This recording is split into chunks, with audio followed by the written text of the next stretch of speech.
अखिलेश यादव जानते हैं कि मैनपुरी लोकसभा चुनाव में जसवंत नगर सीट की कितनी बड़ी भूमिका है। ये वही सीट है जहां से कभी उनके पिता मुलायम सिंह यादव विधायक हुआ करते थे और आज चाचा शिवपाल विधायक हैं। आंकड़े बताते हैं कि केवल शिवपाल के डिंपल के साथ खड़े हो जाने मात्र से उनकी जीत का रास्ता आसान हो जाता है।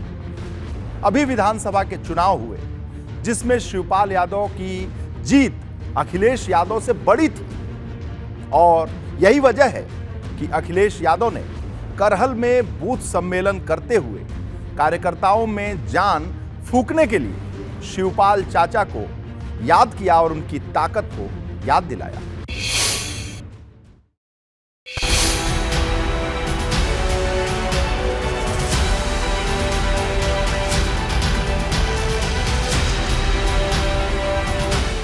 वैसे तो मैनपुरी लोकसभा सीट में विधानसभा की 5 सीटें आती हैं, लेकिन शिवपाल यादव जिस जसवंत नगर सीट से विधायक है वो अपने आप में सपा के लिए संजीवनी है, क्योंकि बाकी 4 सीटों पर भले मुकाबला एक जैसा रहे, लेकिन जसवंत नगर की सीट डिंपल को अकेले दम पर जिताने के लिए काफी है और 2019 के चुनाव में ऐसा ही देखा गया था।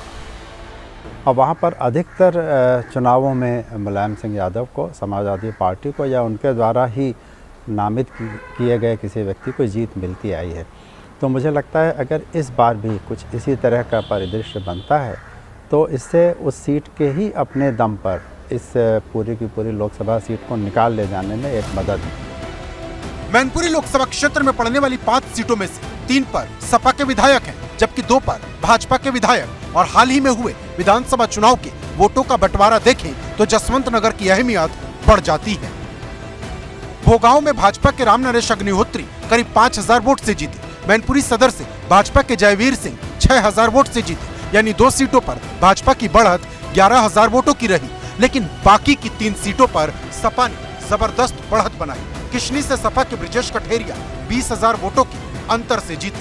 करहल से अखिलेश यादव 68000 वोटों के अंतर से जीते और जसवंत नगर से शिवपाल यादव 90000 वोटों के अंतर से जीते। इस तरह इन 3 सीटों पर सपा की बढ़त 1,78,000 वोट की हो गई। और अगर भाजपा के 2 सीटों की 11000 वोटों की बढ़त को सपा के 3 सीटों की 1,78,000 वोटों से कम करें तो मैनपुरी लोकसभा क्षेत्र में सपा की बढ़त 8 महीने पहले विधानसभा चुनाव में 1,57,000 वोट की थी। जी ने भी पूरे जीवन मैनपुरी को बेतहाशा और बहुत कुछ दिया है, बेतहाशा स्नेह किया है।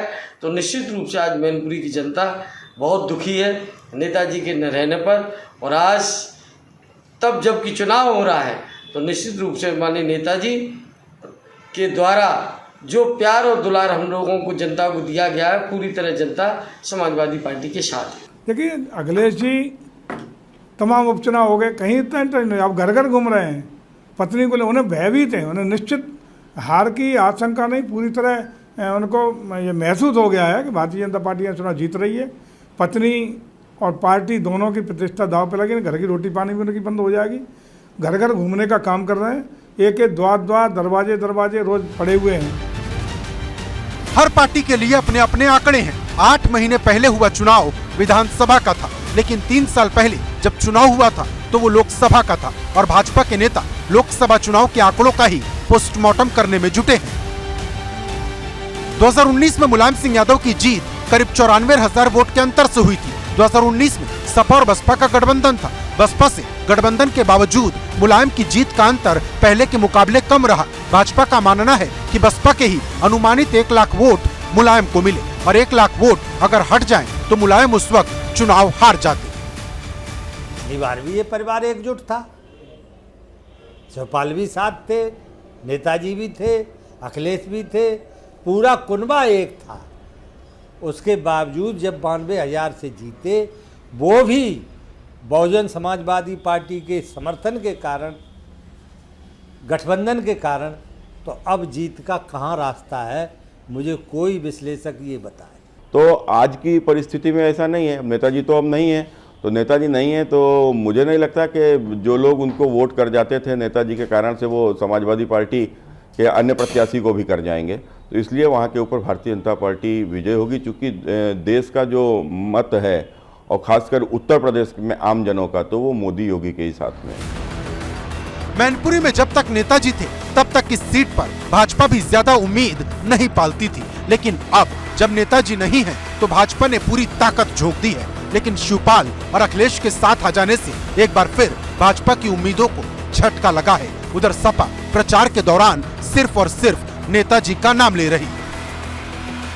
श्रद्धांजलि का चुनाव है। मैंने पूछा, बात किया, मैं तो पूरे भ्रमण कर रहा हूँ कई दिनों से, हर जाति वर्ग धर्म के लोग, क्योंकि नेताजी का सबसे संवेदन लगाव था, भावनात्मक लगाव था, पारिवारिक लगाव था, और किसी न किसी सबके दुख की घड़ी में, ज़रूरत के समय में समाजवादी पार्टी और माननीय नेताजी ने मैनपुरी और इटावा, ये उनका भी घर जैसा था। शिवपाल मुलायम हो गए हैं, समाजवादी परिवार फिलहाल के लिए एक हो गया है, लेकिन बसपा की तरफ से शिवपाल का कद आज भी गिनाया, बताया और समझाया जाता है। अखिलेश को ये समझाने की कोशिश होती है कि अगर चाचा साथ रहेंगे तो भविष्य बेहतर होगा। तो उनका प्रभाव केवल जसवंत नगर, इटावा, मैनपुरी में नहीं, पूरे उत्तर प्रदेश की हर एक सीट, हर एक गांव, हर एक मोहल्ले में है।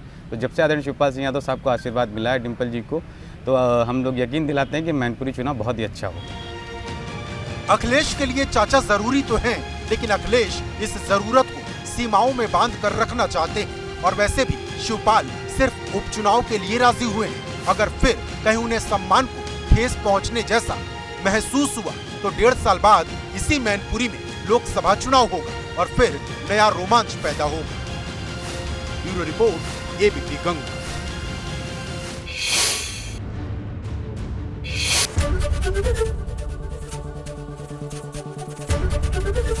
एबीपी गंगा, खबर आपकी, जुबान आपकी।